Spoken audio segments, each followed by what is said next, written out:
Bonjour à toutes et à tous et bienvenue à nouveau au Media Lab en cette journée spéciale Portes ouvertes à l'Université catholique de Lille. Je suis maintenant avec Louise Langlois, bonjour. Louise, et Grégoire Maréchal. Bonjour. Vous êtes respectivement présidente et vice-président de l'Instant Startup, l'asso de la FGES. Ouais. Est-ce que vous pouvez nous présenter un petit peu cette association? Alors l'Instant Startup, c'est une association qui vise à promouvoir l'entrepreneuriat pour les jeunes. Donc notre slogan, c'est découvrir, comprendre et entreprendre.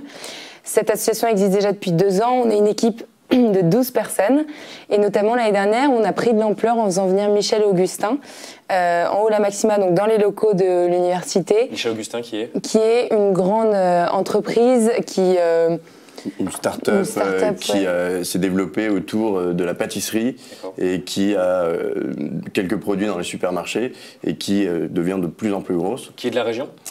Non, qui est de Boulogne-Billancourt, donc région parisienne. Très bien. Et cette année, on a une ambition, c'est de faire venir la plus grande des startups françaises, la licorne. Donc une licorne, c'est une startup valorisée à plus d'1 milliard de dollars. On aimerait faire venir Blablacar, ce qui est énorme. Et on aimerait faire venir donc Blablacar à l'Université catholique de Lille. Blablacar qui est aussi une startup française. Tout à fait. Une des plus grosses. Une des plus grosses, basée à Paris aussi. Et donc on aimerait les faire venir pour une conférence exceptionnelle. Autour d'un village des entrepreneurs avec d'autres startups de la région lilloise pour un grand événement pour promouvoir mettre en valeur la French Tech aussi. D'accord, donc le but c'est vraiment de promouvoir l'entrepreneuriat, de promouvoir cette diversité d'entreprises sur le territoire, plus particulièrement ici à Lille. D'accord, donc vous dites qu'il y a 12 personnes au sein de votre association. Comment ça se passe? Comment vous recrutez au sein de votre asso? Comment on fait quand on est un jeune étudiant, qu'on est passionné par les nouvelles entreprises, les startups et qu'on veut se joindre à vous?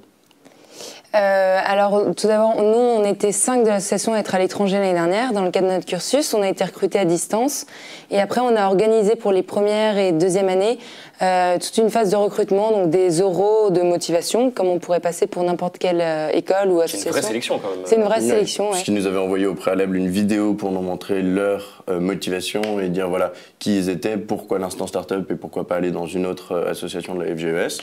Et après on a fait une sélection à travers une quinzaine, une vingtaine d'entretiens où on a retenu. On cherchait à avoir la petite flamme entrepreneuriale qui peut y avoir chez les jeunes, comme chez nous, et qui crée une sorte d'engouement et une équipe dynamique de 12 personnes, filles comme garçons, de différentes formations, plus finance, plus gestion.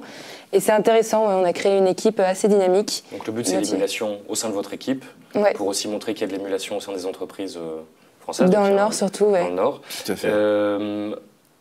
Vous organisez des événements tout au long de l'année, comment ça se passe? Des conférences? Est-ce qu'il y a d'autres événements que vous permettez de promouvoir? Ouais. On a permis, cette année, on a lancé un nouvel événement pour promouvoir toujours l'entrepreneuriat qui s'appelait le 48 heures chrono. C'est les étudiants avaient 48 heures pour monter un business plan financier d'une entreprise à partir de 3 mots qu'on leur avait donnés par souci d'équité. Et ils choisissaient, donc on avait neige, lumière et cuisine, et ils choisissaient un de ces 3 mots, et autour de ce mot, ils développaient un concept d'entreprise nouveau, quelque chose qu'on n'a jamais vu, avec 3 jurés, un de Jeff Label, qui est un label d'entrepreneur dans le Nord, un entrepreneur lui-même, et le dernier, c'était... Un responsable marketing qui travaille déjà dans les boîtes, qui peut voir les problèmes que peuvent relever certains projets, parce que c'est quand même des premières et deuxième années qui l'ont monté. Et voilà, c'était intéressant de monter ce projet qui va sûrement prendre de l'ampleur parce qu'il a connu un assez grand succès, quitte à l'élargir à toute l'Université catholique de Lille, c'est à voir. Et on a réussi pour leur offrir des voyages à Budapest ou des lots conséquents qui les motivaient à participer au concours. Ils devaient pitcher devant ce jury pendant 10 minutes, donc un temps relativement court pour un travail de 48 heures, et avec des questions auxquelles ils devaient répondre pour montrer que leur projet était le meilleur et le plus solide, le plus viable. Donc on voit que c'est l'entrepreneuriat, mais que c'est aussi vraiment créatif. Il y a aussi vraiment une part de presque artistique dans le projet. Est-ce que votre rêve aussi à tous les deux, c'est de créer une start-up, de monter un projet?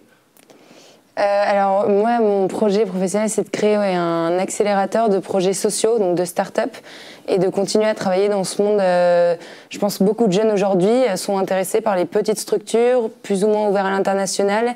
Et c'est vrai qu'il y a un dynamisme que je découvre surtout dans le Nord, et je trouve que l'Université catholique de Lille aussi est très dynamique à ce niveau-là. Est-ce qu'elle vous aide en ce sens à réaliser vos projets? Dans quelle mesure, quels outils la fac ici met en place pour vous permettre de réaliser ce qui est aussi un rêve pour vous? Alors, on a plusieurs biais.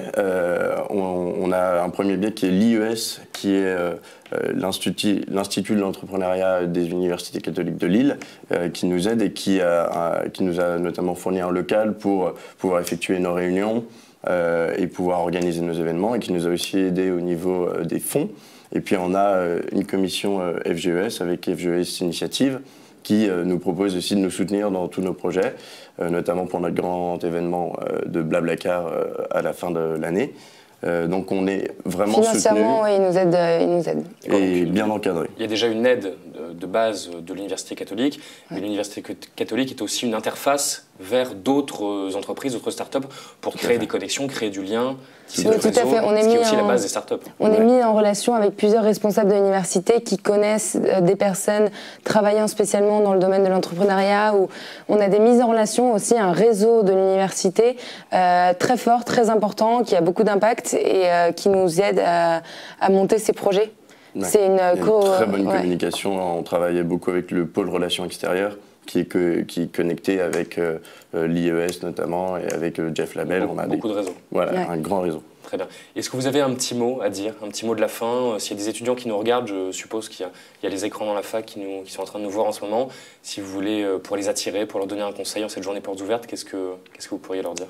Revenez en mars nous voir quand on va faire venir Blablacar, ça peut être très intéressant et voilà. Et on fera un petit recrutement pour pour l'année prochaine, pour reprendre le relais. Donc si c'est une association qui vous intéresse et qui vous motive, bien sûr, n'hésitez pas, puisque... Tapez 4 lettres sur Google, FGES. Ça marche. L'instant startup. On le fera. Donc je rappelle, c'était Louise Langlois et Grégoire Maréchal, respectivement présidente et vice-président de l'association L'Instant Startup, l'asso de la FGES. Merci beaucoup d'avoir été avec nous et de vous être prêté au jeu des questions. Et on se retrouve très bientôt pour une nouvelle interview.